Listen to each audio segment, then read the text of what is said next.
I'm dubbing it Doan Day. It's Doan Day. On the PHNX Coyotes podcast today, which kind of sounds like you're saying Donde in Spanish, but Doan Day, whatever. Thank you all so much for tuning in to the PHNX Coyotes podcast. Don't forget to hit that like button, subscribe wherever you get your podcasts, and leave us a 5-star review. I'm Leah here with Craig and Sean, and this time Petey is the one at home. How's everybody doing? It's going to be a long day. It's going to be buddy, you have no really idea. long day. I mean, I'm here till like midnight for ASU football, so. Mm-hmm. Yeah, and we have the 3-hour PD show tonight. So. Can I say something about that tonight too? By the way, because you know how prepared I am. So not for this show, but for when I have to do something. Right. It's so today I decided not only did I need to show behind the scenes of the bubble in the 2020 playoffs, I thought I needed to show some hockey too because I had ignored the hockey part. So today it's all about finding hockey stuff. So it's going to be really long. So it might bleed into tomorrow. I'm going to have to leave to go produce the ASU football post-game show, which is going to start at like 11. I'm going to have to leave Petey's Puck Talk. So I'll be watching that game though. I'm pumped up for ASU exciting. football. I'm wearing my Josh Doan shirt today in honor of us talking about Shane Doan, and because it's the only ASU adjacent shirt that I own as well. As I did go to U of A, but I've grown fond of ASU, which feels weird to say, but it's funny that it hasn't happened for me with U of A. You know, nope, it's fine. I don't even. Same. Oh, look at Petey rocking his PHNX hat. Yeah, I did. Literally didn't know how bad my hair was, and I just looked on the screen. That's why I wore my locomotive hat today.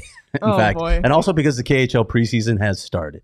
Okay, there you have it. There you have it. Well, the reason we're talking about Shane Doan today is because as PHNX Ranks Week continues on, PHNX Sports is ranking the top 25 Arizona athletes of all time. This was done by polling members of the media all over the state. I don't want to say old and young, just in the business longer or maybe newer, a good mix. So, you know, this wasn't an internal ranking. Nope. But numerical value was assigned, and that's how the ranking came to be.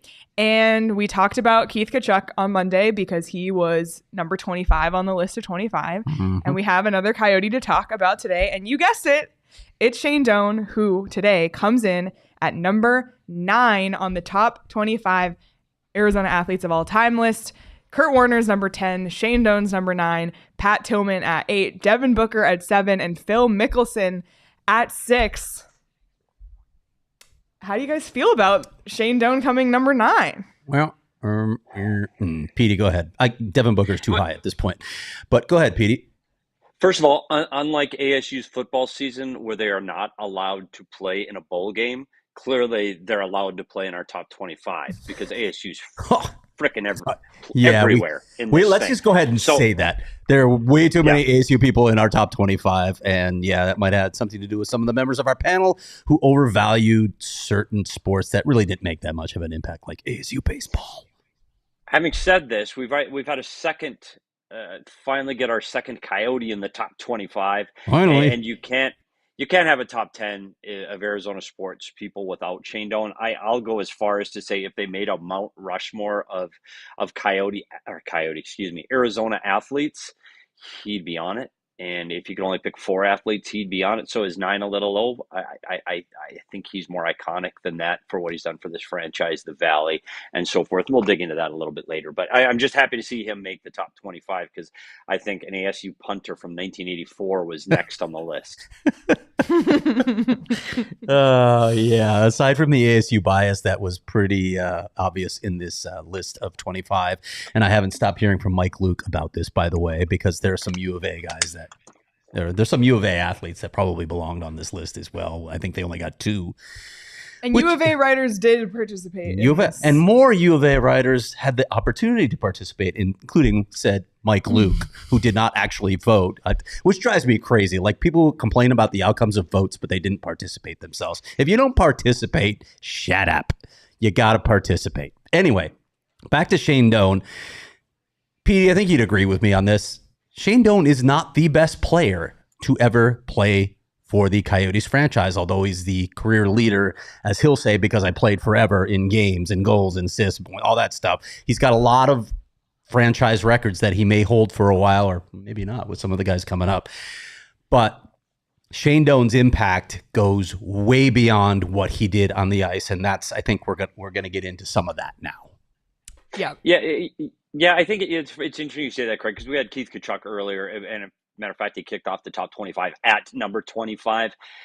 I don't think there is any question or debate amongst hockey people. The best player to ever play for the Arizona Coyotes is Keith Tkachuk. And I don't want to minimize what he did in the community, but Shane Doan, because he was here for so much longer and what he did and who he was, I think that's what elevated him to this spot at number 9. I had an old editor, Dave Lemire at Fox Sports Arizona, who used to call him Saint Shane. And I think if that were ever fitting, it would be fitting for a guy like Shane Doan because of all the things that he did. He basically walked on water when he was here. He was kissing babies. He was doing everything out in the community to push the game. He was, communing with the NHL commissioner to end lockouts and keep the Coyotes in the Valley. There are a whole lot of things that Shane Doan did that we can talk about on this show. Yeah, I want us to get into our arguments on why we think Doan should be higher maybe a little bit later in the show. But for now, let's just talk about why Shane Doan is, and I don't think this will come as a shock, so I might be spoiling a little, that Shane Doan is the highest ranked Coyote on this list because, frankly, there's nobody who should be ranked higher than Shane Doan as it comes to Arizona Coyotes at this point in our history.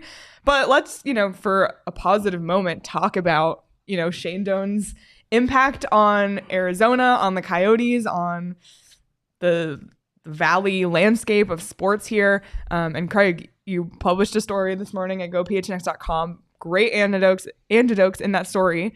Anecdotes. I can't speak. Go ahead and read that, gophnx.com. Really, really great story. But why don't you help paint the picture of Shane Doan's reach beyond just his on-ice achievements, which we saw on that graphic at the start of the show. Yeah, and I guess we go all the way back to the beginning. When the Coyotes arrived here, obviously it was the Keith Tkachuk and Jeremy Roenick show. Those were the two guys front and center. That they brought Roenick in the year that they moved here. Unfortunately, said goodbye to Teemu Selanne. Ouch.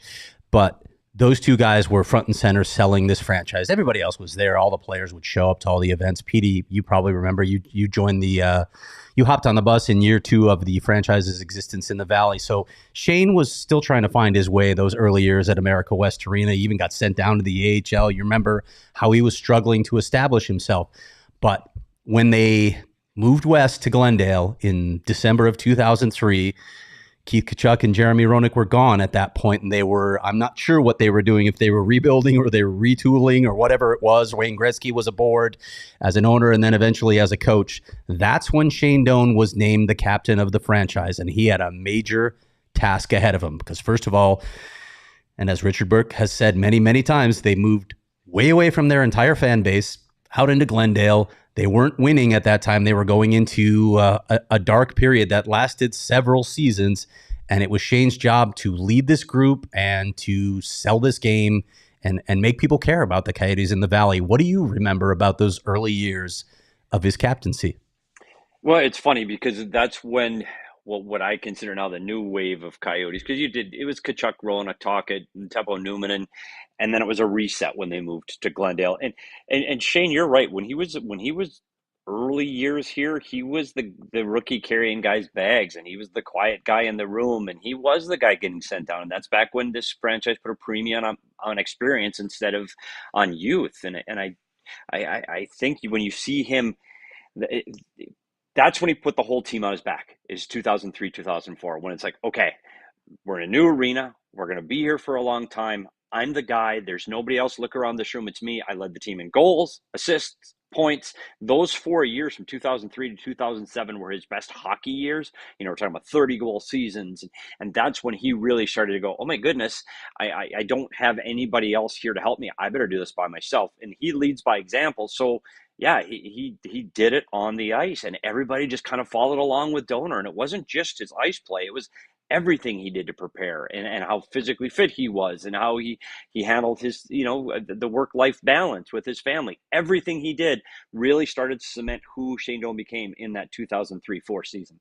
You get a feel for, guys, when you work in this industry for a while, you get a feel for what the BS meter, I guess I would say, whether people are saying what they're supposed to say, whether they're speaking in cliches, or whether you're really getting the truth. And I remember writing the article for like 17 media outlets ago when I was writing for the East Valley Tribune, when Doan was named captain, and I sat down with him for a really long interview in the dressing room at Gila River Arena. And I remember coming away from that thinking, this is one of the most authentic, genuine human beings I have ever met in professional sports. And literally the headline of the story was the genuine article. That was colon something else after that about him taking over the franchise in this critical period where they're trying to transition out west. And that's, all the years dealing with him, and I know you found the same, that was just supported by everything that he did, everything they said. He always had time for everyone, and it wasn't just, okay, I'm going to talk to you because I really need to do this, or it's the right thing to do. When you were locked in a conversation with Shane Doan, he was fully engaged with you. He knew things that you didn't expect him to know, and it was often you that had to break off the conversation, not Shane Doan. One thing interesting about Shane too is you talked about his hockey knowledge and his ability to play hockey. Shane was well read, and he wanted to be knowledgeable about different things, and he'd ask questions and he'd read books. And when you talk about debates in that locker room, oh boy, howdy, that weren't hockey related, they'd get nasty, because he was pretty confident his opinion was usually right. And as you know, I feel the same way about mine. One of my favorite quotes from the article that Craig put out today from Doan, and I think it says a lot about what you two are saying and what some people in the chat are saying as well. He said, "I don't think you can earn respect. The only thing you can do is give it. People ask me what respect is, and I say it's valuing people. If you value people and give them your time and attention, you might be respected." Mm-hmm. And as Diana just said in the chat, he always makes you feel like you're the most important person in the room whenever you talk to him. I've told you guys that anecdote when my best man has a son who played hockey, was back in Boston, brought him into the locker room, Tip let us in, and he locked into this kid. And he's like, "Oh, do you know this guy?" And like, we're talking about like Massachusetts youth hockey. He's like, "Oh, do you know this guy?" And after a while, my buddy Rob and I are looking at each other like, we got to go here. But we just couldn't break him off. It's crazy. Yeah, another bus he was late for sure after that game. Exactly. But I think another thing we have to talk about with Doan, but we talked about how good of a person he is and also what he achieved on the ice, because that shouldn't be understated too. But he remained loyal to this franchise when this franchise frankly was going through times that you wouldn't blame a guy to walk away from, to leave from.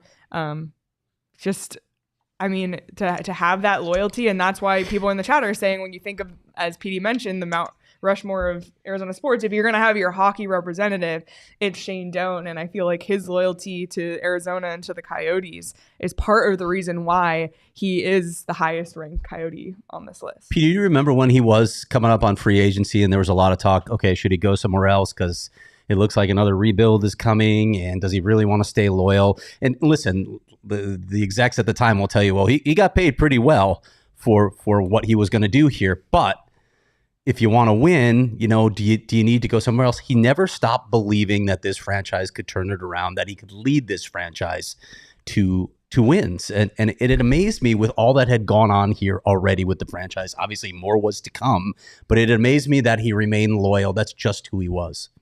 Yeah, and I think too, Craig, he always did believe, and he always believed that there was going to be that opportunity. And when you look at those Tippett, when Tippett took over in the Tippett era, it was a playoff team again, and it was a playoff team 3 consecutive seasons. And I think that you could see that his eyes brightened in the playoffs. They go, oh my goodness, Hmm. we might actually be okay here. And hey, he could have left so many times. So many. You go to the trade deadline, and is Shane going to leave? Is Shane not going to leave? Can he leave? Like, there were many times at the trade deadline that teams asked, inquired, thought about Shane Doan, and even said to Shane, "Hey, you can go and then come back." And it was something special about being here in Arizona. And it wasn't just the hockey, and it wasn't just the winning.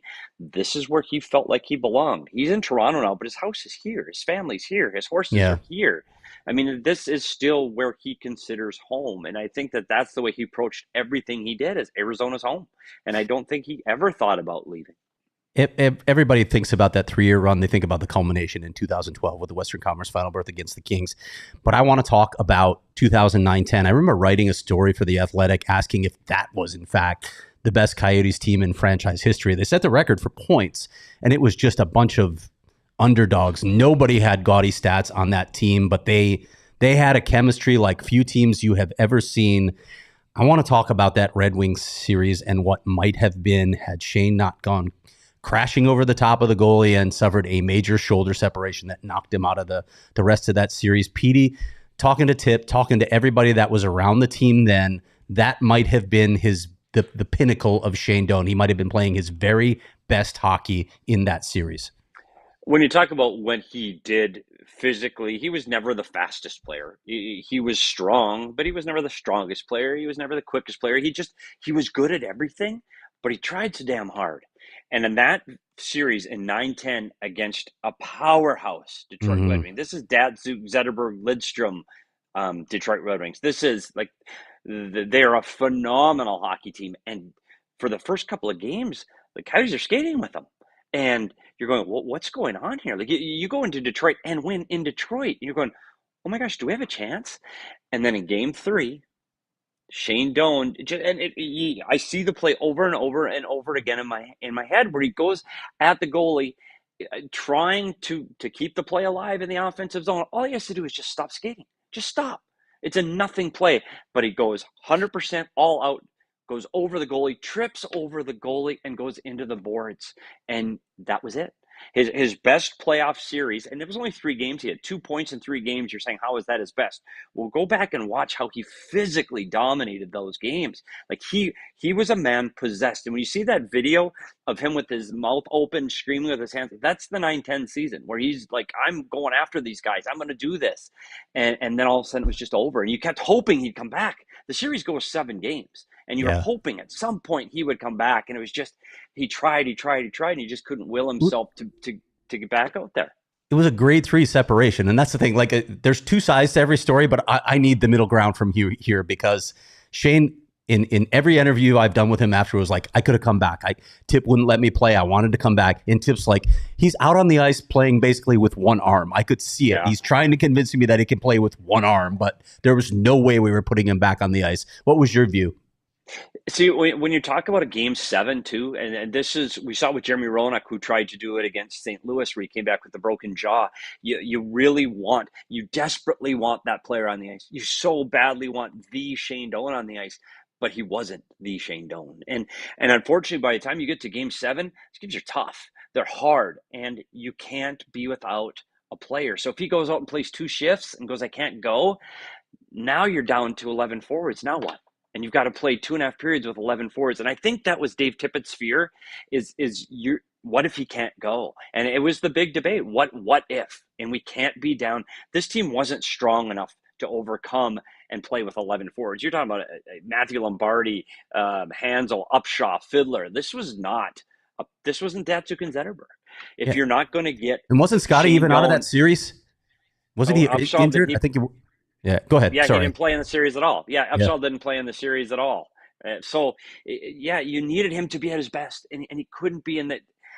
Is there hindsight for that? I don't know. Detroit came out and blew the Coyotes out of the rink in the first period. The game was over. Finally, they showed up in that series. We hadn't seen their best until that game.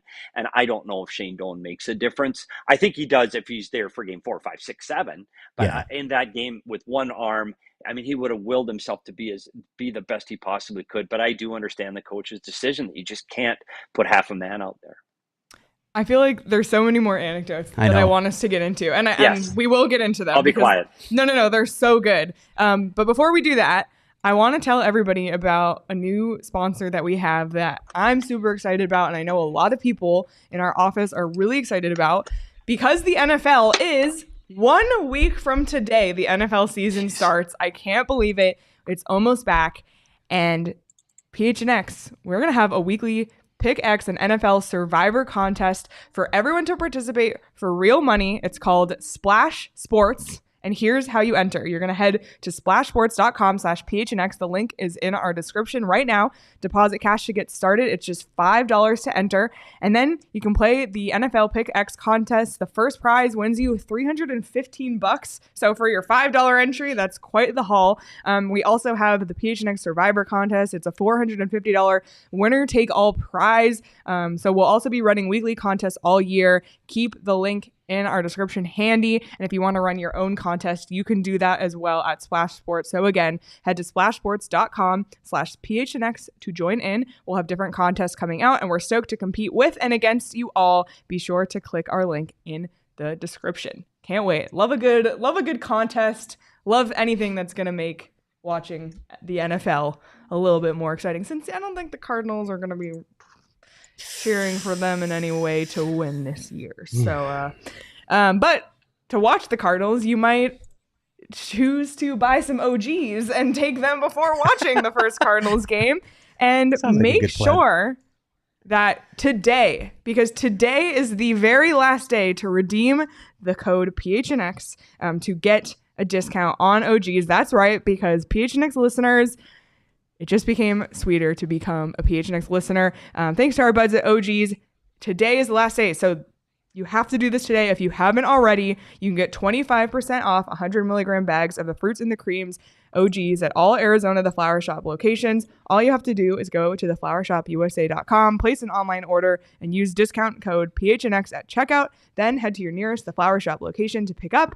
This deal is exclusive to our PHNX listeners, and reminder, it's only available for online orders that are picked up in person. Discount code PHNX is active until August 31st. That's today. So today's the last day. Go get to #flavoring life. Don't procrastinate this, because after today, the code is gone. Okay, couple more anecdotes. Craig, I'm going to throw it to you. Where do you want to start here? Do you want to start on how Shane Doan helped end the lockout? Yeah, that one caught my eye. Let's do that one. This one blows me away. And listen, it's verified by Gary Bettman and Bill Daly, so it's not BS. There was a 2013 meeting. You guys remember, after the Coyotes come off their Western Conference final berth, what happens the next season? Classic. It's so classic Coyotes. How to stall momentum. There's a lockout. They don't have a collective bargaining agreement in place, so we didn't start playing games until the new year. There were no games for that second half of 2012. But there's a meeting early in 2013, January 2013. New York Post reported it was like a handful of people. Shane said there were like 5 or 6 people in the room, including Gary Bettman and Shane Doan, by the way, who is there representing the players clearly, also representing the Coyotes, because the NHL still own the Coyotes at this point. Crazy, all the things that go together, all the threads here. But Gary talked so much about how his relationship with Shane really helped foster that agreement. When they knew each other, they trusted each other, they were able to come to an understanding and iron out some of the key issues that eventually made their way into the new collective bargaining agreement. It's just unbelievable when you think about his central role in ending a lockout. How many players can say that they've had that kind of role in a negotiation between the league and the Players Association? It's incredible. And that was you go back and Craig, the one point you made there is how that just killed the Coyote momentum. And that was the most unfortunate thing of that whole deal. And I think what that relationship started with Gary Bettman, and that carried well into the rest of his career where Shane would communicate over ownership. They would talk about the franchise and the city and being in Arizona. And I think that relationship built all the way to the point where as soon as Shane Doan was retired, it's like, I need him to be a part of my staff. And Gary Bettman, it wasn't just a token job. He was very active, and Gary Bettman relied heavily on him for the years that Shane Doan was in the NHL, that he would be, if he was invited to a dinner, Shane sat next to Gary. Like, he was very pivotal in Gary's decision making and helped giving him advice. So that started way back when you go back to their relationship in the lockout. And to forward this into Shane's role in helping keep the Coyotes here, it's somewhat esoteric, right? It's hard to put your finger on what exactly Shane Doan did to. What? Come on, Petey. What? Just trying to move you along here a little bit, buddy. Oh, come on. Intended we won't use that. Stay with me. Or likely to be understood by only a small number of people with a specialized knowledge or interest. Oh gosh. So you could say that the use of the word esoteric is esoteric. Yeah. Yes. You could. That Syracuse education. Anyway, back to the idea of Shane helping keep the Coyotes here in Arizona. The relationship was key to that. Again, listen, Gary Bettman was committed to keeping the Coyotes in Arizona anyway. We know that. We've seen that on multiple occasions. But Shane, as he said, and as Bill Daly said, he was their conduit to the dressing room, to the organization. He was the one calming fears. He was the one relaying information directly from the league back to the rest of the organization. And they had a trust between them that this was still being worked on. They wanted to keep the team here in spite of all the rumors that they're going to Winnipeg, they're going to Quebec, they're going to, God, I can't stop. There's like 10 rumored locations at this point. They were committed to keeping the team here. I have to wonder too, Gary Bettman's been loyal. We talk about loyalty. Gary Bettman's been loyal to this market. I wonder if his relationship with Shane played into that desire to keep this franchise here as well. Yeah, and it might have. And that's what I think. I think Gary Bettman's roots here, and that's why when we saw Shane Doan leave to go to Toronto, I think we were all shocked and dismayed and go, oh my gosh, is that going to make a difference in this team leaving? I don't think we're there now. There were points along this path and this journey that may have been the case, that Shane Doan had that much of an influence on the league and what their decisions were about what the future of this franchise would be. So yes, I look at Wayne Gretzky's the one that kept it here when Elman was last minute moving to Portland. I think Gretzky saved it at that point, and I think Shane Doan saved it many times. Yeah. One other thing about Shane Doan, and this goes back to who he is this man, unlike Petey, never, ever, Petey swears. potty mouth. Never Never swears. do what? Swears. I know. Did I swear today yet? I don't think so. The F word is different in Shane Doan's vocabulary than it is in yours. He has one. Yeah, he does. The F word. And yeah, Craig, do you tell the story? Because it's your story, but I do have it's fine. You were around it. I mean, there's not a lot to tell other than the fact that he even when in his angriest moments, he would say fudge instead of, what do you say, Petey? I say something else. But I will say this. People think you're kidding. In the heat of an NHL game, in a battle, in a playoff thing, he could be getting hit and he would say the word fudge. And it is the funniest thing when you see a 240-pound man up against the glass going, oh, fudge. It's just Mike Johnson told the story of Doan gets back to the bench and he's really angry about something. He slams his stick and says, he's screaming fudge. He said, as Johnny said, he's dropping fudge bombs, and the stick breaks and it hits Johnny. And Johnny said it hurt. And he said, Johnny, I just launched into a different type of F-bomb. I was like in this tirade screaming at Shane F-bombs. And he's like, oh, you can hear Shane too. Oh, sorry, Johnny. That is too funny because it's the truth. Yep. It's so good. Well, I mean, it's funny because we just spent the last 30 minutes talking about Shane Doan's on and off ice accomplishments, yet he's only number 9 on this list. And there's obviously some, comments in our chat that I actually agree with. I think we all agree that Shane Doan should be higher on this list. Without giving away who does come in the top 5, I think Shane Doan should have been in the top 5 at the very least. If he was 5, I could have swallowed it because, there's some D-backs, I think, Diana Taurasi belongs in the top 5. We talk about the Mount Rushmore. Yeah. If you can add a 5th head, like she would be. I think. Well, you might argue that she's one of the 4 anyway. But yeah, for me, Shane Doan is top 5 hands down, and it's kind of disappointing that he's not. Can we pull up the list one more time of who's ahead of him that we know so far? That he is behind. I mean, it's Pat Tillman. That one is hard to argue. One. Devin Booker, I think deserves to be on this list. Do we know enough about Devin Booker's impact on the Valley? To me, that's just recency bias right there. And then Phil Mickelson. I mean, Phil Mickelson is a successful golfer, but that success it came in the PGA. Yeah. I don't know what to do with that because golfers don't have a chance to compete for an Arizona team, so it's almost unfair in a way because they're not comparable. He was ridiculous at ASU, winning 3 titles while he was here. But John Rahm went to ASU, and he's not on this list at all. John Rahm's not on the list at all. So I don't know. I just think, it's just hard for me to know that. I feel that Shane Doan at least should be. Honestly, I think he should be ahead of Devin Booker at the very least because I do believe Devin Booker belongs to be on this list and possibly even high on this list. But yeah, it's just.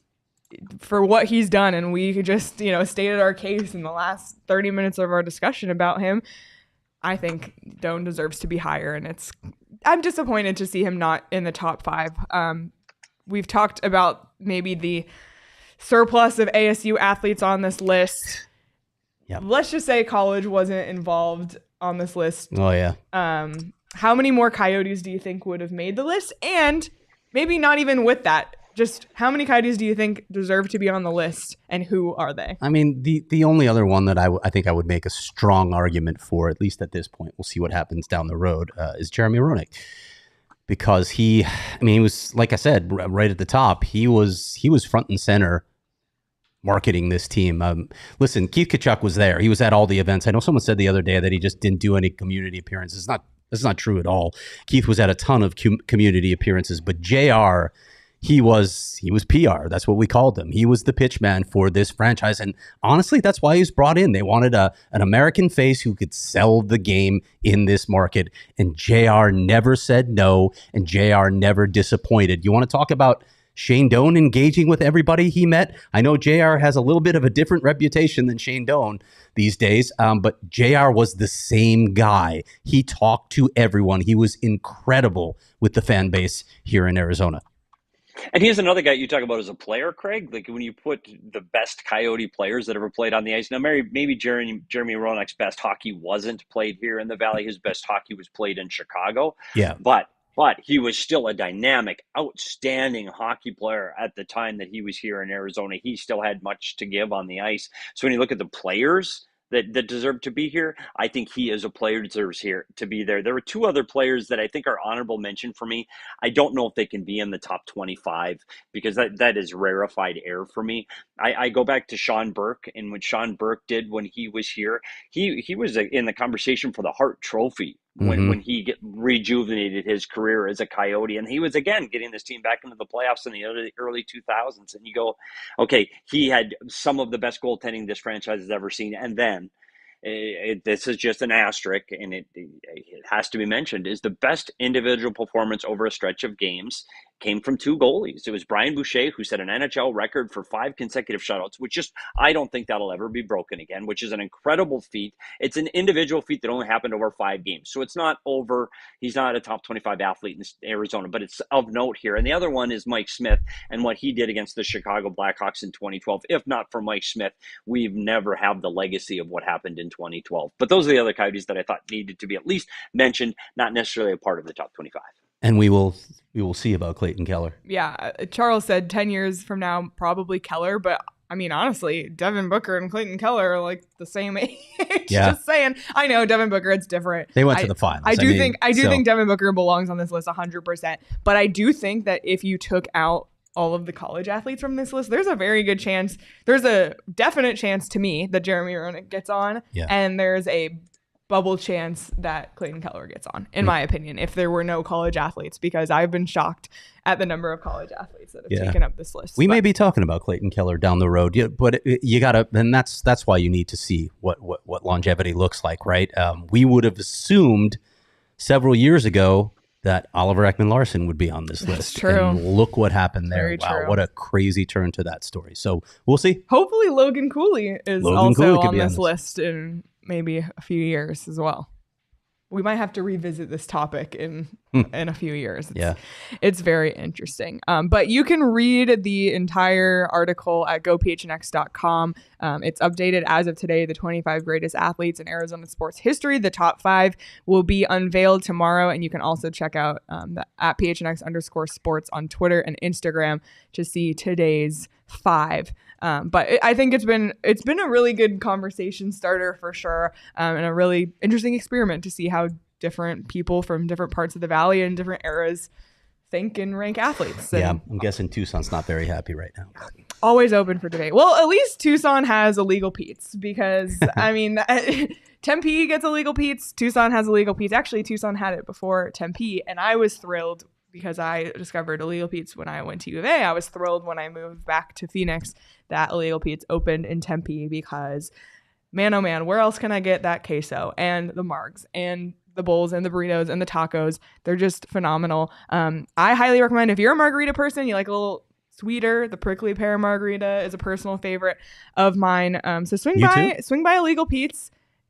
ASU football, it kicks off tonight. Yeah, talk about a perfect pairing, right? Yeah, if you're looking for a pregame meal, a little pregame at the bar, they have 4 Peaks on tap as well. Stop by Illegal Pete's. It's your go-to spot this summer. And you can stop by for happy hour, which is 3 to 8 p.m. every day. Perfect window for a pregame, by the way. At all 12 locations, Illegal Pete's, the go-to spot for burritos, buddies, and beer for 28 years. And we need more, by the way, Illegal Pete's. When are they expanding to Gilbert and the North Valley? I don't know. We should get on that because they have a ton of locations in Colorado, so we need them to expand. I would be all over that if they move to Gilbert. Yes, this is our please expand in Arizona. Yeah, and if you're going to the football game tonight, it'll probably be dark, but you know, there might be some day games this year. There's nothing worse than when, like, especially at a baseball game, when the sun is moving and you're like, don't come near me, don't. And then it does. It's like you have to put your sunglasses on. There's just no choice. This is a sunny state. We all know this. Everyone who lives here knows. And you should all have a pair of Shady Rays because not only are they stylish, they're affordable. And that's what makes Shady Rays so great. Peruse their website, shadyrays.com. You can swing by Kierland to go to their brick and mortar location. And Shady Rays, obviously, they stand by their product. So you can check out Shady Rays. And exclusively for our listeners, Shady Rays is giving out their best deal of the season. You can go to shadyrays.com and use code PHNX for 50% off 2 or more pairs of polarized sunglasses. Try for yourself the shades rated 5 stars by over 250,000 people. Nicholas said, get Illegal Pete's to move into the new and improved version of PV Mall so I can walk to it. Nicholas, we live very close to each other. I would love that because I could also walk to that. Seriously. Yeah, that would be a perfect location. Okay, well, Petey, yes. We have a big night before the ASU football game, which kicks off at 7. We do. 6 o'clock. What's going on? You know what? We've done these die-hard town halls. This will be the second. The first was kind of a test of technology, and Leah and Espo came up with a huge solution. We are going to have another PD's town hall for just die-hard members tonight. And I tell you what, I think it's interesting. I hope other people do too. So we're going to have a die-hard only PD's Puck Talk tonight at 6 p.m. You have to be a die-hard to listen. And I tell you what, this is live, and there's not like this is like the old days. If you miss the show, you miss the show. There's no DVR or VHS machine taping this, so you got to be there, or you're going to miss out on all of the little anecdotes and stories from behind the curtain of the 2020 playoff bubble. And Petey, to get people to come, we have a little sneak preview. Give us a tease of what you might see. What do we got here? So just a tease. What do we got? Oh, that is officially what the bubble looks like. The bubble is just a fence with some plastic on it. That's the bubble. And so you'll get a look inside the bubble. That's the bubble. But we're going to take an actual tour of the bubble tonight. But that's the bubble. What else we got? Oh, that's our hotel inside the bubble. And you're going to take you back to the days of COVID, and you kind of forget how things were. This was at the very, very, very, very beginning, and people just didn't know how to react yet. So we weren't used to people wearing masks yet. So there's a lot of that tidbit that starts off. We have a little section called pre-bubble, and it's just a real brief education to get us back in the mood for 2020. A lot of selfies. A lot of selfies. Yeah, not in the show tonight though. So don't be. There's not a lot of stuff. These are the selfies now whole because they're not in the show's show just tonight. selfies. Yeah, this area out in front of the arena, Rogers Place. I tell you what, this is a real interesting thing they did here, and I'll show you tonight what they did out here. It was really cool. There's one more, isn't there? There's two more. Oh, there's two more. This is everybody inside. Oh, this restaurant. There are a lot of stories about this restaurant coming tonight, and some really good pictures that I'm not in that restaurant. Wait, who's in? Who, yeah, I was gonna say ID everybody. Yeah, can you identify everyone in this picture? Yeah. John, starting left to right. That's John McClain, Jay Veride, Phil Housley, me, Rick Tockett, and the travel master himself. I don't know where Petey went, but that's Griff. We lost Petey. Dave Griffiths. Yeah. Oh, you're back, Petey? I forgot to do this. Do not disturb. See, did someone call you? You never talk to people on the phone. That's shocking. No, I don't. And Dave Griffiths, who had to organize everything in the bubble, and that was an amazing job. But we're going to talk about that restaurant in the bubble too, because there's a lot of, this is like no other restaurant you've ever been in, and it's amazing some of the things that took place inside that restaurant. All right, last photo.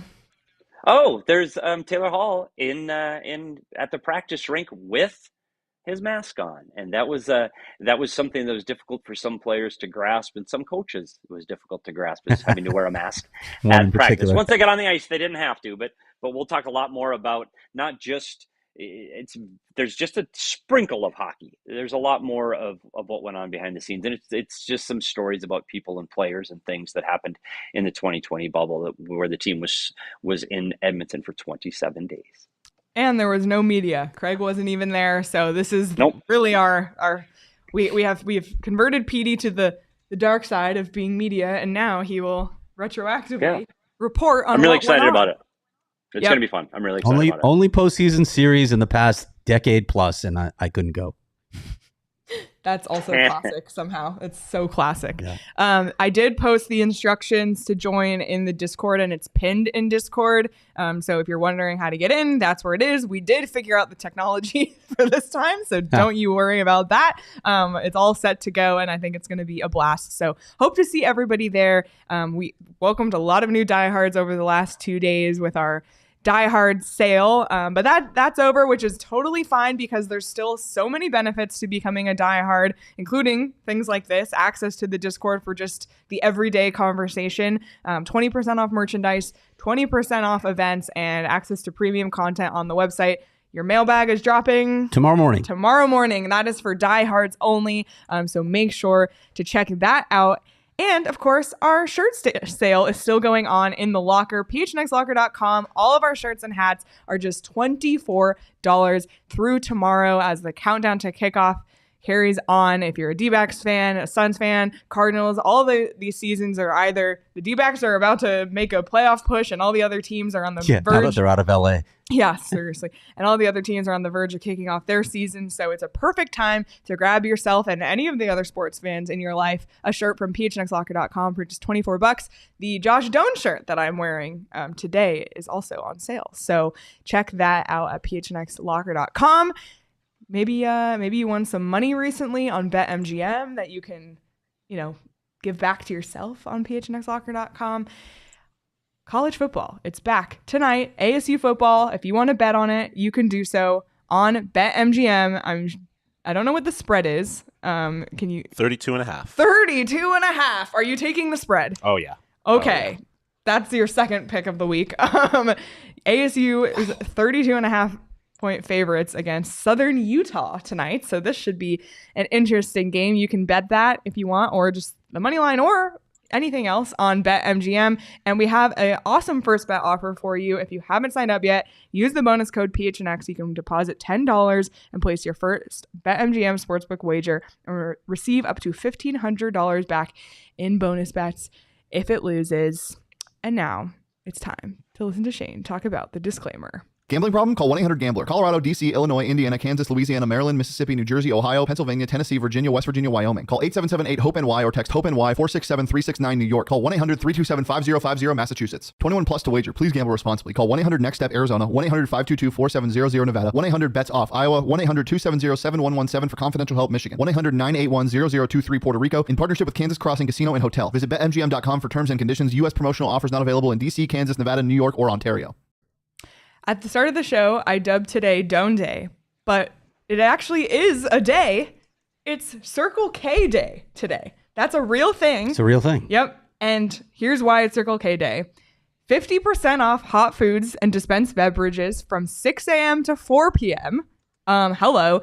And you can save up to 30 cents per gallon from 4 p.m. to 7 p.m. Holy sheesh. Take advantage of Circle K Day today. Oh my gosh. And today is the last day to text PHNX to 31310 to get a buy one, get one 50% off offer on Polar Pops. So if you haven't redeemed that yet, you can do that today. And on top of all of that, we invite you to join the Inner Circle. Oh, here we go. Here we go. Max took advantage. He got his buy one, get one 50% gotta get low, buddy. off. There you go. Yeah, Polar Pops. There it is. Great cups, by the way. Join the Inner Circle. It's Circle K's new free membership program. You can save 25 cents per gallon on your first 5 fill-ups. Get every 6 free on a selection of Circle K products, pizza, coffee, ice cold, fountain drinks, and more. You can join the Inner Circle for free by downloading the Circle K app today. Terms and conditions apply at participating locations. Visit circlek.com for details. Anybody else before we head out and until 6 p.m. for That's right. Petey's Puck Talk? I just hope I'm done by then, because I don't know. Every time you read an ad, I start working some more and trying to get this thing done. This is going to be long. I don't understand how you're still working on it, because he was working on it during every show this week. So, but it was done then. But my problem was it was done. We talked about the guest we just had on, Brad Richardson, that was just on the show. I'm watching his game-winning, series-winning goal against Nashville right now. Chills. I'm telling you, chills. And we're going to get to review it again tonight. So, well, there you go.